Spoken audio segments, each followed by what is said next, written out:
session. Thank you all for attending on this last day of the conference. We only have 1 hour, so we'll get right into it. You can find the longer bios of the speakers on the Lyra box and Lyra Google Drive. So I'll make quick intros here and describe the format that we'll be following.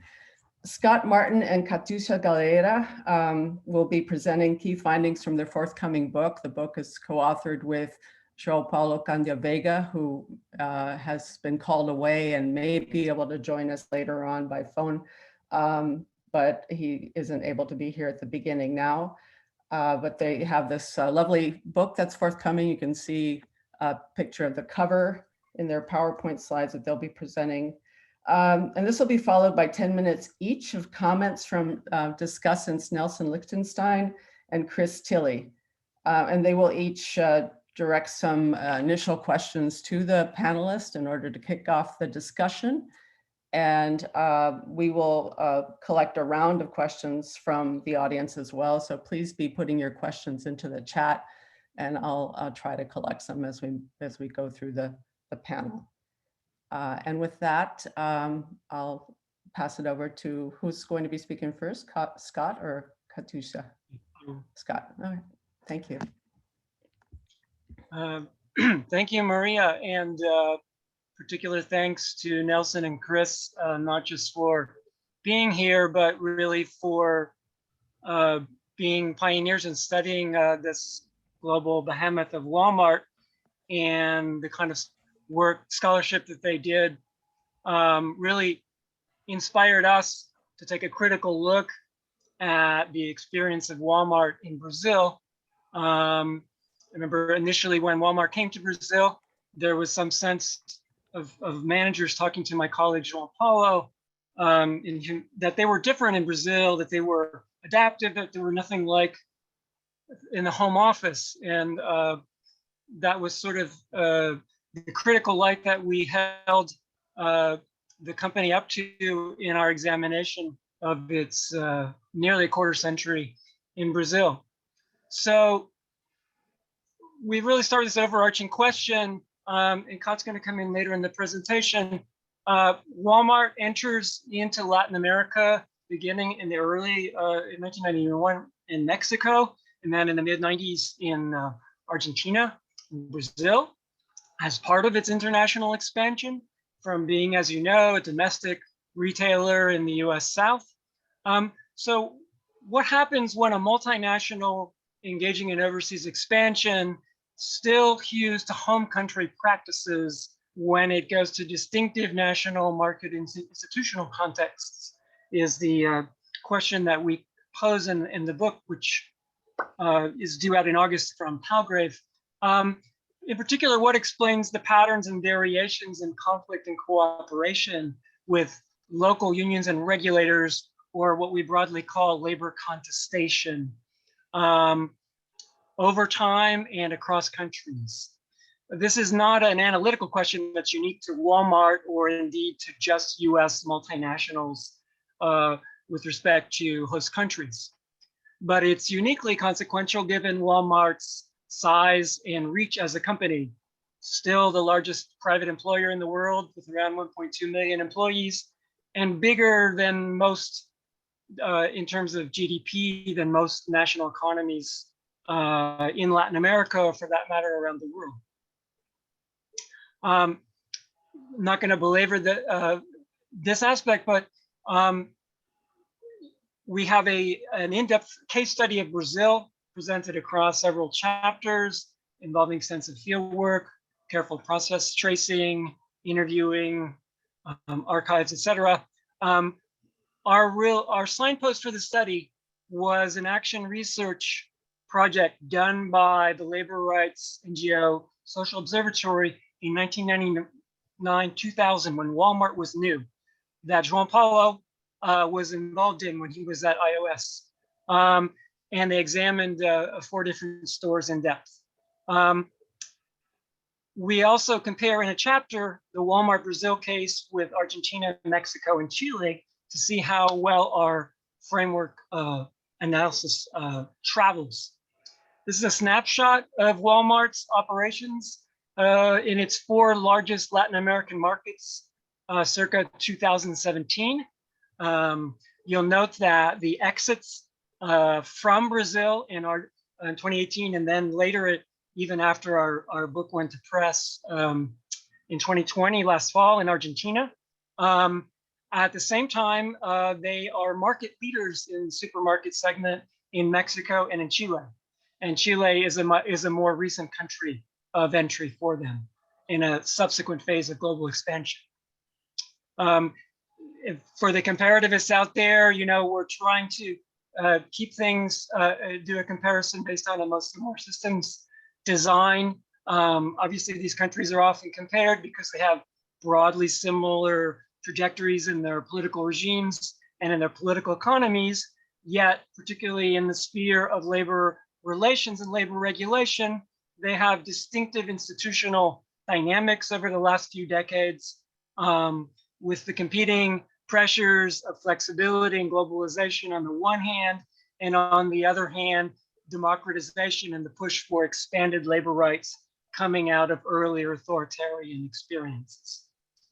In the end, we find that in terms of a broad generalization in labor contestation across the 4 countries, that there's a significant level in Brazil and Argentina, a limited and modest level in Argentina, and a very sporadic and isolated in Mexico.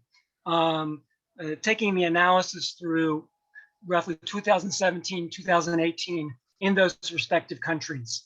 In Mexico, things start to look different, particularly with the AMLO government and the labor law reform, but we don't really open that can of worms in the book. The summary of our arguments, it comes in several pieces. We argue that there is a distinctive and cross-nationally homogeneous form of paternalistic coercion that we call repressive familial workplace regime, and an anti-unionism that are distinctive about Walmart, that distinguish it from its national and local, its multinational and local competitors, and that become themselves objects of struggle. So that beyond the normal distributive conflicts of a sector rife with precarious work, as the work of Chris and others has highlighted, that there is this overlay of conflict that has to do with everyday relationships in the workplace and the way that the workers are treated every day by managers. Some of the elements of this workplace regime are probably familiar to those who have studied the company in the United States. We're familiar with it, but we find them unfolding, and not just in our research, but that of others in other countries. The 3-foot rule of greeting customers, a distinctive code of ethics that doesn't really mention things like international core labor standards. We're talking about Walmart employees here and not Walmart's supply network. The Walmart cheer that you can find in YouTube's in every different language and country, which is obligatory participation in a pep rally type of exercise at the beginning of every shift. Workers are associates. Everyone dresses the same. A language of workers and employees is basically banned from not just documents, but from communication. The very notion that there's this thing of a trabajador or trabajador or obrero is not acknowledged by Walmart. And in every country, you'll find a codified system of punitive sanctions against workers, which is quite discretionary. When they transgress norms, they're basically put onto notice, and this sometimes involves public shaming of them vis-a-vis other workers, and sometimes in front of customers. Anti-unionism. What does it mean to be a company born in right-to-work South and benefit from NLRA, union avoidance, all the things that are available to employers that we know so well? when you go to a country where there's presumption of a union representation, but it's often a sort of very thin representation having to do with collective bargaining every year or two and wages. Well, in Brazil and Argentina, we have multi-employer bargaining rather than workplace or firm specific. We have corporatist traditions in 3 of the 4 countries, not so much in Chile. What we argue is that in these types of contexts, anti-unionism takes on a different task, but it doesn't cease to exist. It involves systematic company opposition to representation and interlocution by unions. If you read Walmart's anti-union manuals, they're replete with references is there should be nobody between management and workers in the relationship. Everything can be solved through open doors and individual contact with management. And they put that philosophy into practice.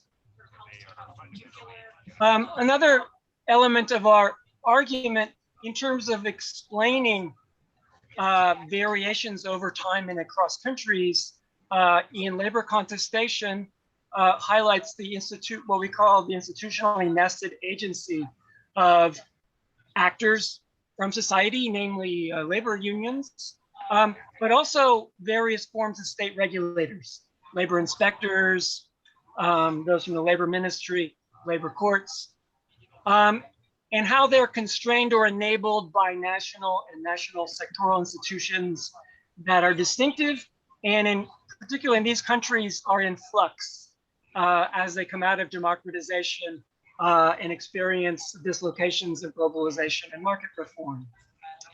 Frequently in the gradual institutional change theory literature that guides us, change is rather than apocal or abrupt, piecemeal or incremental. And actors are seeking to appropriate or repurpose shifting or ambiguous institutional norms for new ends as they encounter powerful employers. In Brazil, in particular, as Katiuscia will talk about now, institutions were particularly in flux from the early 2000s. Kat? Hi, can you hear me well? Yes. Okay, good, thank you.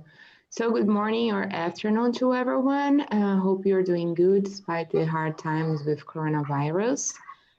Just would like to say very quickly, thank you for Liechtenstein, who was really important for the beginning of this research.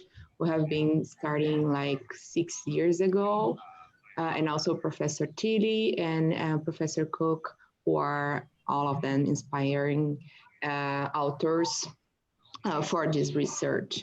So I'll talk a little about labor agency of different actors while Walmart had operations in Brazil specifically. And then Scott and I will talk a little about the exiting process of Walmart in the next slides. So first of all, it's important saying that besides union organizing, labor prosecutors had a central role in suing the company for important aspects related to work. In Brazil, we have the specific figure of moral harassment that expressed the company's tradition of forcing workers to tent, which led with other issues to literally millionaire suits from labor prosecutors over the company.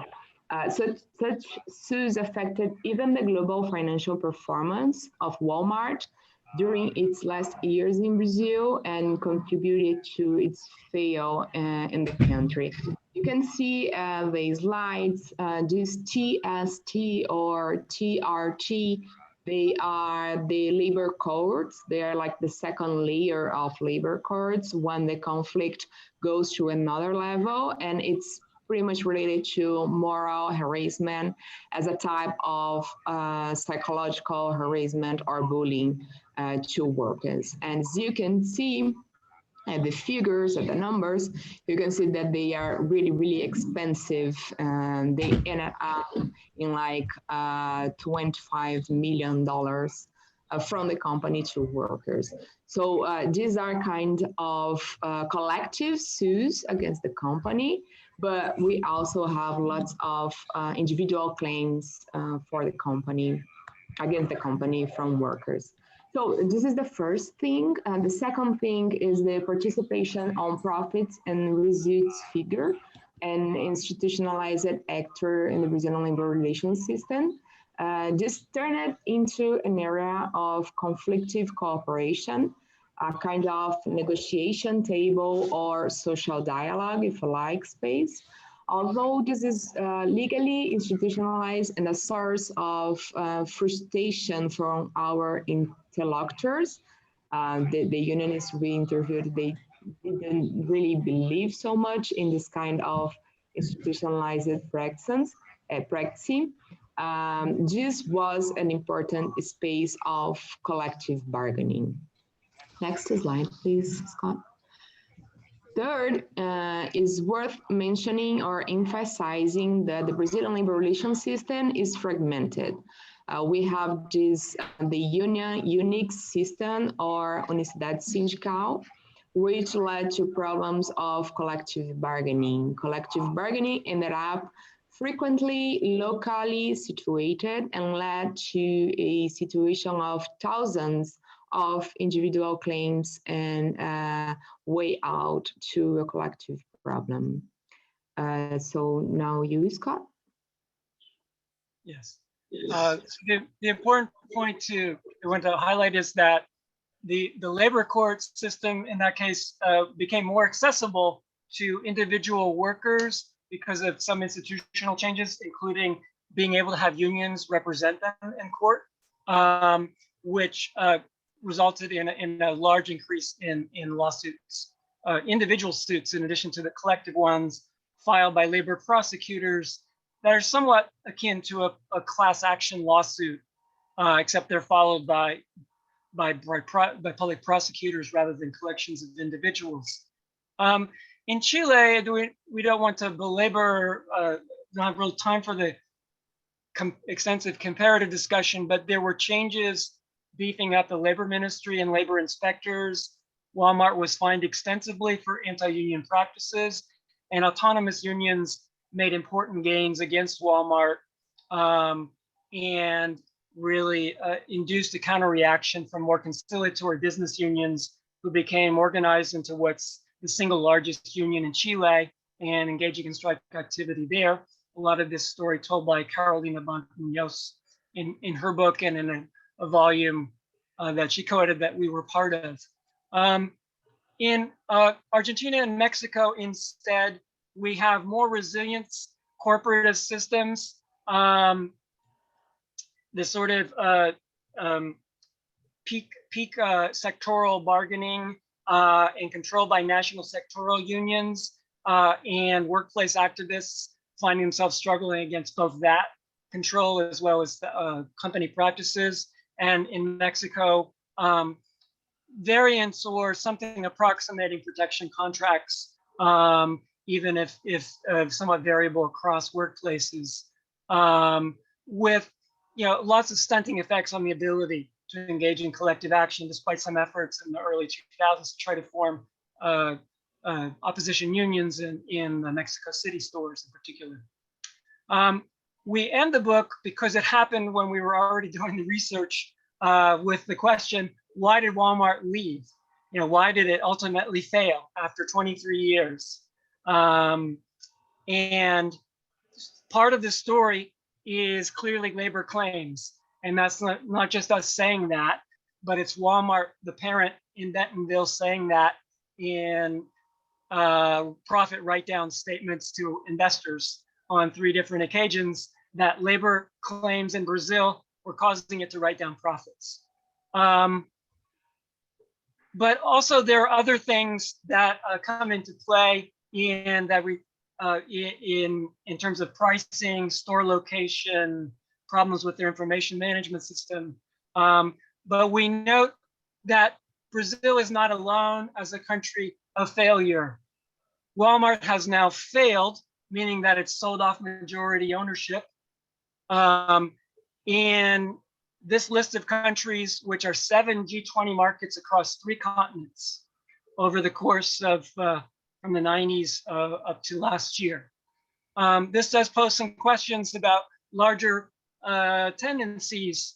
What we argue is really ultimately, however expansionary, a rather parochial firm rather than a cosmopolitan firm when it comes to its global expansion that doesn't really follow the business school, adapt to local and national regulatory contexts formula, and where Walmart capitalism is not so easily or seamlessly exported across countries when it comes to markets that are quite different from the kind of neoliberal, employer-friendly, labor dispersing regulatory frameworks that it's used to, or the different kind of business systems that where the Walmart system has thrived.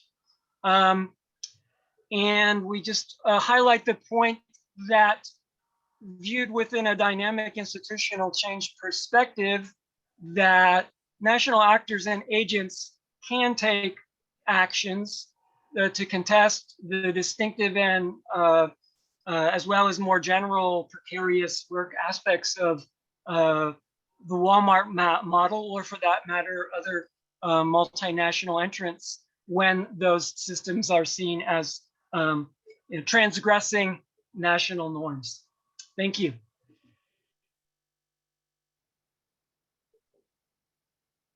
Thank you, Scott. Right on time. Does it matter which of the discussants goes next? Chris, do you want to start?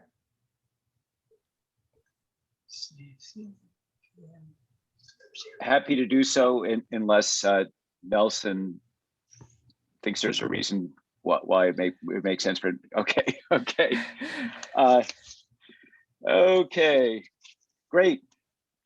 Well, I really enjoyed reading this book, or to be honest, really skimming this book.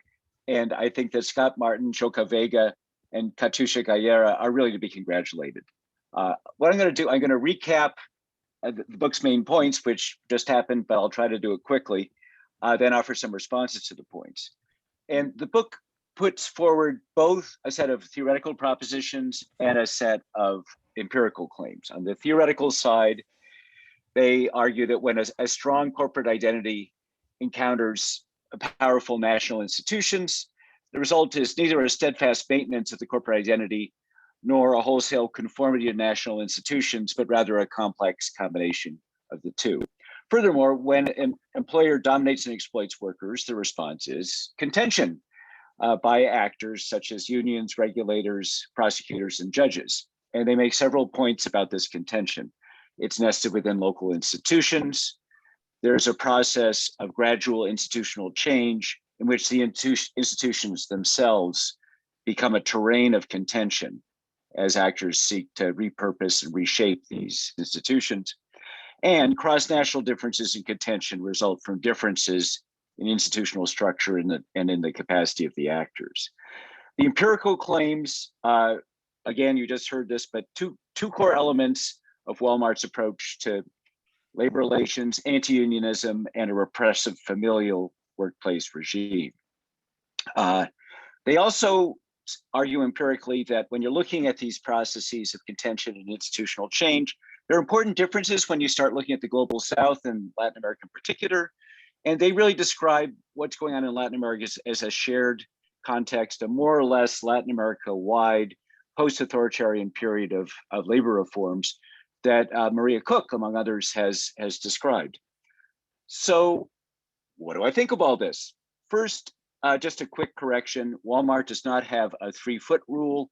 Walmart has a 3-meter rule, which in English is a 10-foot rule. But that's obviously neither here nor there. Most of what they have to say makes total sense to me. Yes, institutional and corporate characteristics combined in a complex combination. And in fact, the authors adopt the term national sectoral effect that Françoise Carré and I coined, so I can't complain about that. Yes, exploitation leads to contention, as everyone from Karl Marx to John R. Commons would agree. And yes, contention is nested within local institutions. But I think that the major contribution of this book is to the broader discussion that's saying, hey, national institutions are changing. And how do we sort of explain these changes, these departures from a static view of national institutions? And applying gradual institutional change theory to multinational corporations, I think, is very illuminating. And I think telling the story of how pro-worker actors reshaped the institutions in several Latin American countries is a great strength of the book. I do think there's a couple of gaps in this account. First, I feel like Martin, Vega, and Galhera have a tendency to present attempts by unions to reshape institutions as strategic, but attempts by Walmart to reshape institutions as reflexive institutions of extensions of their US corporate identity that ultimately were counterproductive. I don't completely buy this. In the United States, Walmart was part of a larger set of corporate strategies to reshape the meaning of the National Labor Relations Act, including union-free models like Texas Instruments going back to the 1950s, the diffusion of a powerful combination of union besting techniques in the 1970s to 1980s, the kind of fishering that David Weil writes about, and so on. This kind of strategy may not have worked as well in Brazil or Chile, but I still think it was a strategy and not a reflex. Second, I think this may be too much to ask of one book, but I'd like to know more about how the connection about the connections between gradual institutional change and rapid institutional change. So the authors talk about how labor institutions in Brazil shifted dramatically when the Workers' Party won the presidency in 2002, then shifted dramatically again after the coup against Dilma Rousseff in 2015. They mention Mexico's potentially revolutionary 2019 labor law reform. All this, though, is kind of backstage and sort of presenting the actors with the context in which they engage in contention. I'd like to know more about how Brazilian labor contention from outside the government, going back to the 1970s, set the stage for what Igor Brandão calls the ping pong effect, the sort of inside-outside working of the Labor Party with grassroots organizations. This is the kind of question that Maria Cook looks at, so it's great to have her in the Zoom room. But let me turn to the empirical claims about Walmart, where I have three questions.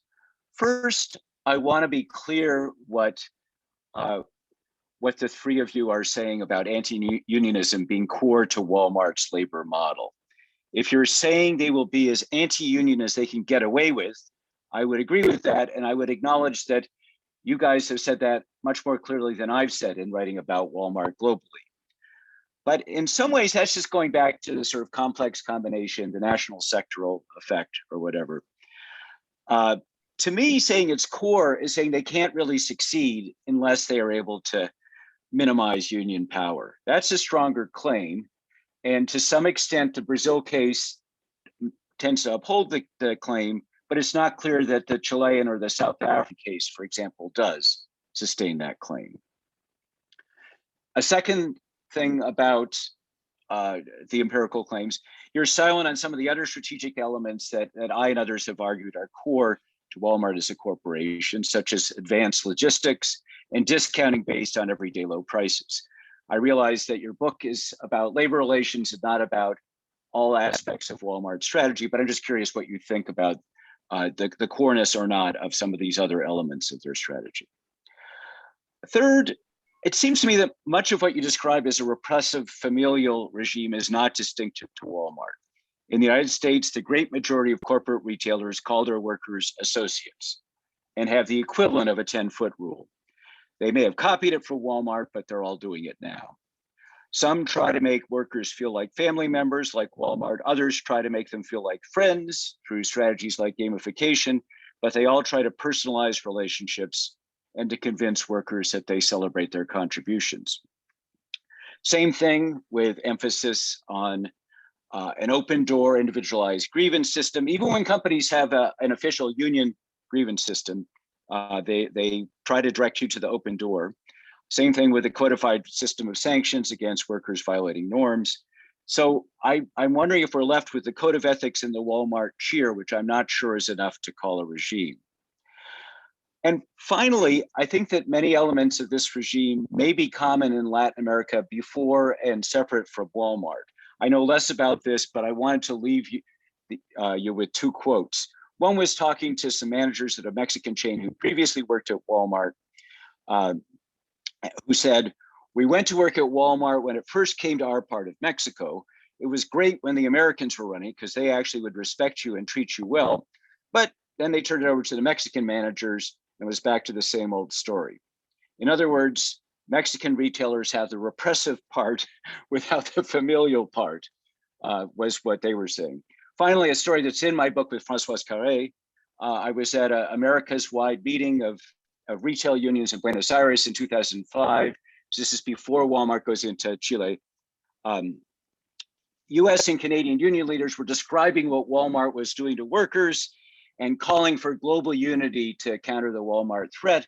And the first question that came from the Latin American unionists who were present was a Chilean unionist who said, "Well, wait a minute, that's the same thing that all of our companies are doing too. So what's the big deal about Walmart?" So I'll leave it at that and hand it over to Nelson. Thanks a lot. I really enjoyed this book. Yeah, hi there. Thanks, Chris. Can you hear me? Can everyone hear me? Yeah. Hello. Okay. Yeah. So my comments just are parallel to Chris and others. Not. I want to start off with some small things. Well, they aren't that small, but just questions. The phrase repressive familialism is a good one, and I think Chris is right. This has been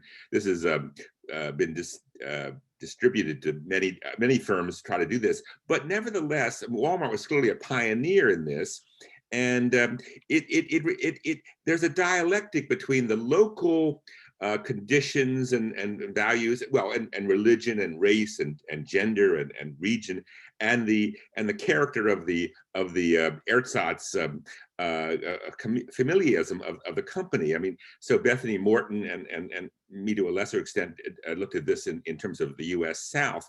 So let me ask you this: in terms of Brazil, what was the nature? What dialectic created a fit between certain Brazilian cultural social values and the familialism of Walmart? For example, evangelicals, to what extent were, I know that in Central America, Walmart was very interested and they recruited evangelicals and they brought them to the US and other, I think in Mexico too, there's some of that. So to what extent was that an element? Evangelicals in Latin America, Protestants tended to be much more favorable to Walmart. And then of course, also in terms of race and gender. So I'd like that kind of interpenetration is important. I'd like to know about that. Another thing has to do, you were talking about comparisons and countries. What about companies? So Carrefour is much more successful in Brazil, is a very successful company. What's different or the same about Carrefour in Brazil compared to Walmart? I'd like to, and what it's actually part of a larger question. Some of the points that Chris raised, and I will as well. That what makes a company able to move its model to another country and not, and what's Carrefour different? Is it different at all? Another, just a very minor point, and Chris, I think at one point in your manuscript you said, well, we couldn't interview any managers. I found, and I guess Chris did too, that there are tons of managers who are fired or retired or pissed off at the company, and they're the best ones to get. And you just go in there and say, tell me your story, and all of a sudden you get an hour's worth of complaints, and then you can ask questions. So I found that was something you can do. I don't know if you, anyway. I mean, I always made it a rule, never try to interview any manager who currently works for the company. That was just a waste of time. But there's so many get fired, and they all got fired kind of young too. Anyway, so those are some other questions. I would say one of the remarkable things, and I didn't know this, is, and in one of your lists, Walmart's failed in lots of countries, and that's really amazing. I knew all about Germany, and that was a big one. And actually, even in China, although it's there, it never grew to the extent that it thought it could. It really never did. And then here it leaves Brazil. So that's quite remarkable. And here is this is I'm picking up on Chris here, to what degree is it labor relations, or is it a failure of their logistics system? Now, the logistics system, which you talk about in your the everyday low prices, the two are connected.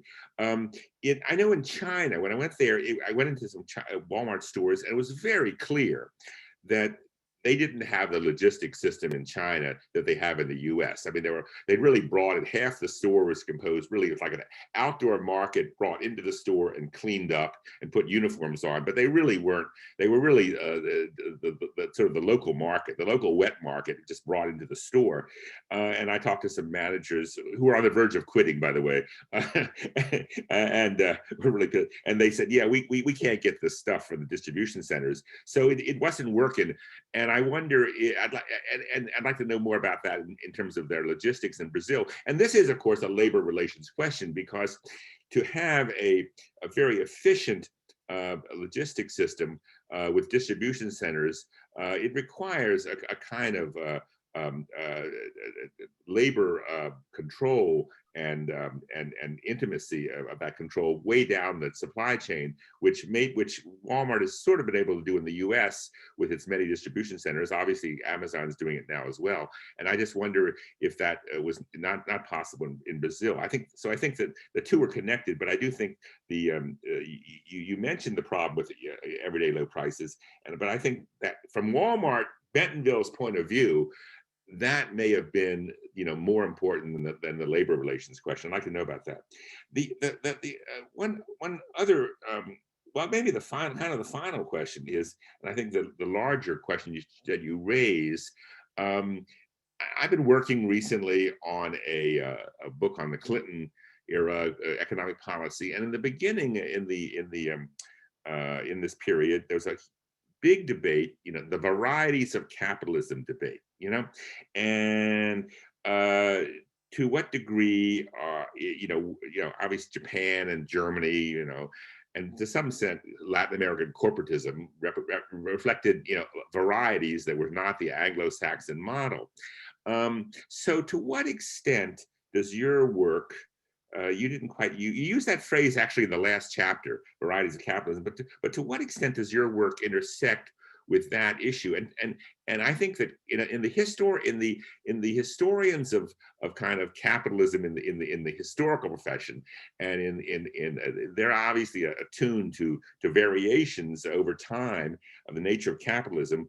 But for example, the most recent big book by Jonathan Levy on ages of capitalism is very hostile to this varieties of capitalism idea. He thinks that the entire world is moving toward a kind of financialization that is, dominated by Europe and the U.S. And even China is moving in that direction. So I'd like to know what you think. That is Walmart only possible in Anglo-Saxon countries and cultures, but here, they're departing Great Britain, or I mean, and is it really not possible in continental Europe or in Latin America? I'd say in Germany, one of the interesting things there was, of course, the open door mechanism that Walmart had, which what that meant was you skipped your immediate supervisor and went to the supervisor above him and told tales about your immediate supervisor. Well, in Germany, they thought this was Stasi. You were kind of telling on people. You were informing, and they were very hostile to it. Certainly middle level managers and even workers were hostile to it. They knew what was going on. You were telling tales. You were spying. That was the open door. That was the meaning of it. And so it clearly didn't fit. Plus, but then of course that's the cultural side. But also in Germany, the fact that their hours were limited and the labor law was much better. Meant that Walmart exited Germany with a loss of $1 billion at least. So anyway, the point I want to make, I'd like to put, are we talking about a question of varieties of capitalism in the world, or is it just that Walmart as a certain kind of parochial American company just is unable to make its model fit in Latin America, and and whereas some other companies like Carrefour can. Okay, I'm finished. And by the way, let me say, very interesting. I don't know anything about Latin America, but this was really interesting, and I'm delighted you're doing this, and really important. Bye-bye.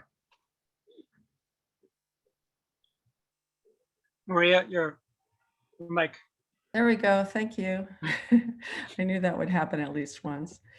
Thank you to everybody for keeping to the time. It's really fantastic. So it gives us some time for discussion. And I wonder, before panelists turn to responding to the discussants, we have one question in the chat. If it's okay with everybody, I can read that out, and we can maybe throw that into the mix. And other members of the audience, if you want to put your questions in the chat, and we may have time for a second round. Okay. So this is a question from Kelly Pike. She says, in a small country in Southern Africa that I've studied, there have been several attempts to beef up the Ministry of Labor and Employment, especially in terms of enforcement, but it barely translates to any changes on the ground. For example, lack of cars keeping them from doing inspections, turnover in government, et cetera. I wonder why it was successful in your case. What factors allow investment in government/enforcement capacity to translate to actual follow through? Okay. Well, defining what's successful, contestation, we try to, that's really kind of our object, the thing we're trying to explain. It successful, at least in getting the company's attention and getting some redress, including for individual workers, which can't be discounted. Whether it causes Walmart to revise its model is another thing. And interestingly, getting to, I think, point that Chris made, in Chile, they're doing quite well and they're market leader. In Brazil, in over 2 decades, they never, one year they got to second, they were almost always third. And who was out competing them? 2 French-owned Brazilianized entities. Carrefour, which eventually became, had an IPO and is really a Brazilianized firm, but came into Brazil before Walmart in the 1970s and Brazilianized its management and its way of doing things. And GPA, which is by the French casino group, which took over a Brazilian family firm, the Pão de Açúcar group. And those 2 companies have outcompeted Walmart, and by the lights of business press analysts, have had better decision making in terms of formats, locations, pricing system, everyday low prices that Walmart insisted on implementing and took more than almost 2 decades to implement, was seen as roundly as a failure. And immediately when Advent, the private equity firm, took over Walmart, they got rid of that pricing mechanism.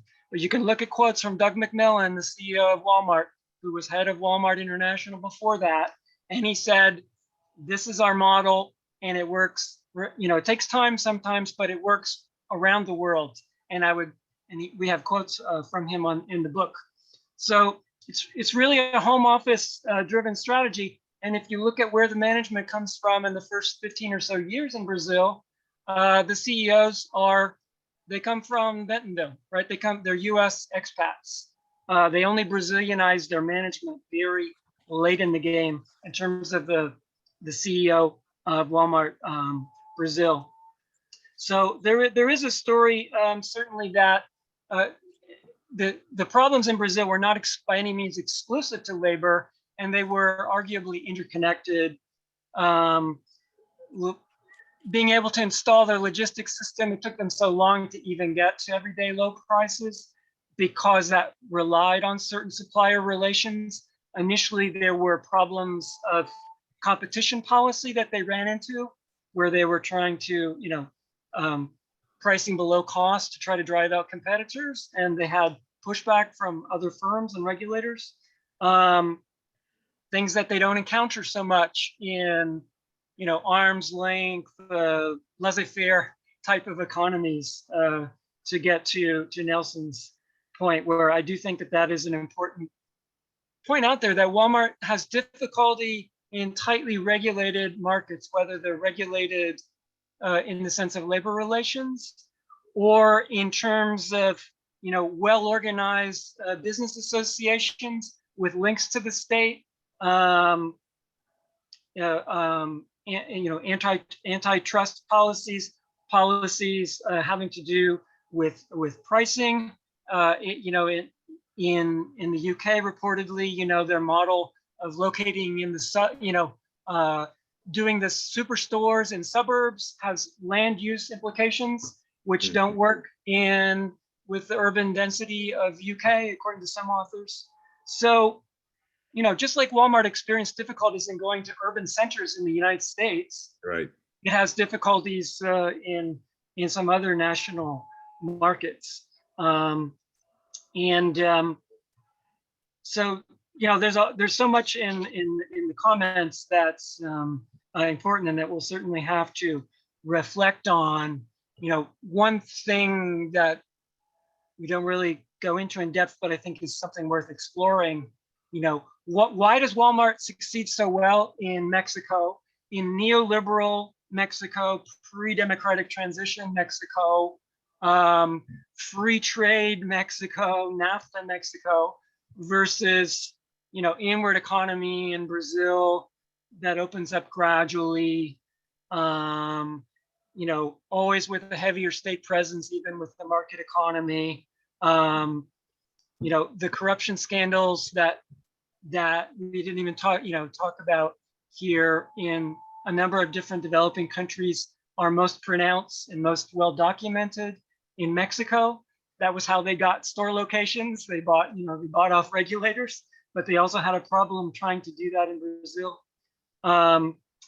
And I think there's probably a point to be highlighted, the distinction between acquiring CIFRA in Mexico and inheriting its labor control regime versus coming in, initially allying with a local company, which had a small market presence, and basically expanding more organically through building its own stores, and having to compete with rivals, particularly multinational rivals, with somewhat different labor control regimes. And in the international literature comparing Carrefour and Walmart,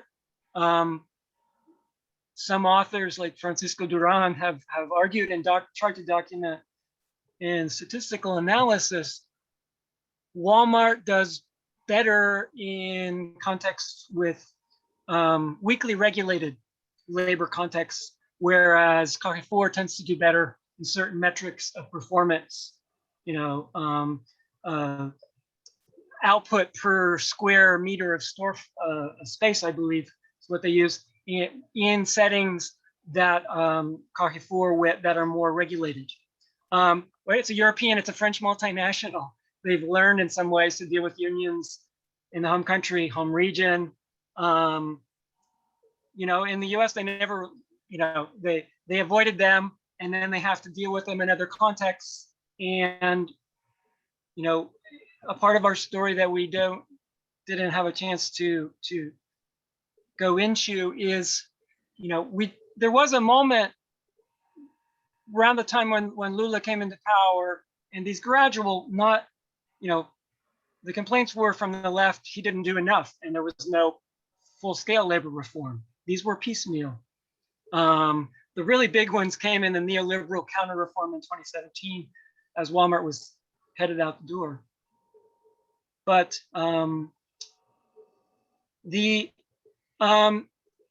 where management, as I talked to our co-author Jean-Paul, who were here, was saying, no, we're different here. We know how to deal with unions. They're giving us space. Well, they created this social dialogue, and unions pushed for it, and they pushed for the idea of taking profit sharing and making it into a forum of not just worker-informed profit sharing, but also dealing with all these workplace abuses, which were too variegated and fine-grained to be able to deal with collective bargaining that was multi-employer. And but they created this structure, and unions tried to push it, but it was very erratic, and human resource management seemed to be invested in it, but store management, which controlled hiring and firing and disciplining, always seemed to be on a different page. So you see these constant references by unionists to, we're appealing to the national human resource management to intervene because we're not getting, bathroom breaks, or because of, arbitrary firings, or, all sorts of problems with pay norms and people being adjusted across positions and so forth. So it is kind of a successful social dialogue, European style, requires, all layers of management to be on the same page. And Walmart is not a company that's good at that. And it didn't deal with that successfully. It basically boycotted co-determination in Germany, and it never carried that forward. It could have done so, and it would have had a willing partner in the unions, but it didn't do so, I think in part because of the tension between, the repressive familiar practices and what management expected, and its incentive system of producing results store by store for managers, versus this kind of, vague philosophy. Yes, we should get, workers, which we should negotiate with them, and, build in a sort of material connection. Because there is, going back further, and Nelson probably knows more about this, but there was a tradition, I believe, of profit sharing with Walmart in the US, which at some point, I think in around 2010, they move away into sort of, employer matching of 401k and something else. But, efforts to tie, give workers a material stake in the company's success. It was a bit phony to begin with, but nevertheless, yes. Yeah. But, at least there would have been at least the kernel of something like that. But it wasn't something that they ran with successfully. But we found Walmart to be rather opaque in terms of these non-disclosure agreements that former managers sign, that if they want to get another job in Brazil, and if they are Brazilian, nationals in particular, that they can be taken to court by the company if they talk to nosy researchers. There are other things. Kat, do you want to step in? React to any of those? Yeah, I'll talk a little about the reasonings and questions. So I divided answers, trying to answer all of the questions you asked. I think the first issue is the post-authoritarian regime in Brazil and the Brazilian Constitution of 1988 institutionalized some issues as the labor prosecutors, the unions. They came before to the Vargas, as Maria Cook might know, but that didn't change even during the authoritarian regimes, and just changed it now with Bolsonaro's government. But while we were analyzing Walmart in Brazil, it didn't change really much. And also there is the figure of the labor courts and the Ministry of Labor. So at the three branches, we have this kind of relatively strong labor representation institutionalized since the beginning of the 20th century. So I think that to answer this more institutionalized post-authoritarian regime thing, this might be the frame we can fix, we can concentrate to answer why unions are kind of strong or even stronger than the US. The second thing is that it's a kind of funny story. At the beginning of Walmart Brazil, they tried to sell stuff for snow. So and we are like a tropical country, so they really didn't know how Brazil works at all. I mean, they were not such a strong and big company in Latin America as it is in the US. So it's really a situation in which other companies, as Scott said, Walmart and Pão de Açúcar, they are more institutionalized, they know more about the market, and they were able to be stronger than Walmart. So Walmart's not that monster as you are used to in the US. They are strong, indeed. They have this power of change the national market for sure, but they are not that super powerful multinational company. So I think this also answers the Nelson's question about the dialectic issue of actors, pro-labor, and a big company. Carrefour, as you said, Nelson, was really more prepared to deal with, and the lack of efficient logistic system at Walmart reflects. Sorry, I didn't say for a long time. Reflects the issue of the unprepared Walmart in Brazil. And the last question about the government budget to deal with the labor issues that Kelly Pike asked. Thank you for your question, because we have interviewed a labor prosecutor during our research here, and he denied that that the government didn't have money for labor prosecutor and other issues for inspection at work.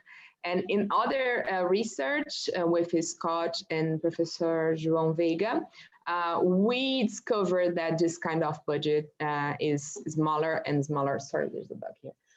But they still have this power of intervening or inspecting the labor workplace. As you saw at our research, they prosecuted the company at the point that just changed the financial report with $25 million. This in Brazil is much more. So it was really a big issue for the company in Brazil. And finally, talking still about the dialectic issue, the Unicidade Sindical, at the same time, it makes unions very fragmented, and this has to do with union power, right? At the same time, it institutionalizes fragmented labor relations. On the other hand, it's a kind of law, so it's mandatory. It doesn't mean that you have to have votes for union every year or every 5 years or whatever. You have union every day in the workplace. So I think that's it. Well, we have 1 minute left. I don't know if there's a quick follow-up response or anybody wants to throw out. We don't have any other questions in the chat. Can I just mention, I guess, that we didn't talk about it here, but it came at the end of our story that, you know, there's a flexible labor law reform imposed after the, you know, what Chris described as the coup, but we do describe in the book some sort of efforts to damage control that happen in collective bargaining and in finding new ways of union funding when they take away the union tax revenue, which are interesting elements of institutional resiliency, of trying to keep them alive. This, you know, where the letter of the neoliberal law is not in practice, at least in the time that we're looking at, but it has dangerous longer term consequences, especially for flexible labor contracts in general in the supermarket sector. Great. Thanks. On time. So thanks to everybody. Thanks to the panelists, and thanks for the audience, for tuning in today, and enjoy the rest of the conference, whatever's left. So thanks a lot. Thank you very much. Thank you. Thanks.